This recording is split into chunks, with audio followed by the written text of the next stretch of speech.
Mrs Ismatara 2021 সালে এসেছিলেন আমার কাছে রেক্টো সিগময়েড অ্যাডেনোকার্সিনোমা নিয়ে।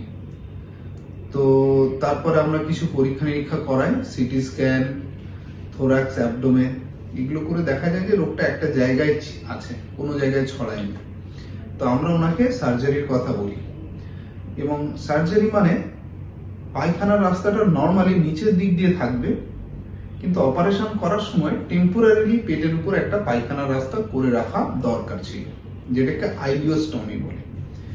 তো আমরা যখন অপারেশন করি ওনার পায়খানার রাস্তাটা নিচে থেকে মেনটেনই রেখেছিলাম, কিন্তু টেম্পোরারিলি পেটের উপর একটা আইলিওস্টমি বা পায়খানার রাস্তা করে রাখি। তার কিছুদিন পরে ওনার কেমো দেওয়া হয়। কেমো দেওয়ার পরে আমরা আবার অপারেশন করে সেই পায়খানার রাস্তাটাকে পেটের মধ্যে ঢুকিয়ে দিই, এবং তারপর থেকে আজ পর্যন্ত উনি কিন্তু নর্মালি নিচে দিয়েই নর্মাল প্যাসেজ, যেটা পায়খানা রাস্তা, সেখান দিয়েই পায়খানা করছেন। উনি খুবই ভালো আছেন। ক্যান্সারের কোনো চিহ্ন মাত্র এখনো ওনার শরীরে নেই।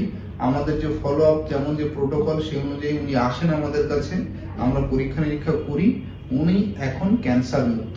তো এখন মিসেস ইসমাতারার মুখ দিয়ে শুনবো উনি কেমন আছেন। আপনি কেমন আছেন এখন? আমি এখন খুব সুস্থ আছি। আপনার পায়খানার রাস্তা নরমাল ভাবেই হচ্ছে, তাই তো? কোনো কষ্ট আছে কি এখন সেরকম? আপনি কিছু বলতে চান? হ্যাঁ, বলছি যে স্যারের কাছে এসে আমি খুবই উপকৃত হয়েছি। যে আশা নিয়ে এসেছিলাম সেই আশায় আমার পূর্ণ হয়েছে। মানে আমি যেটাকে ভয় খেয়েছিলাম সে ভয় থেকে আমি অনেকটা সাহস পেয়েছি।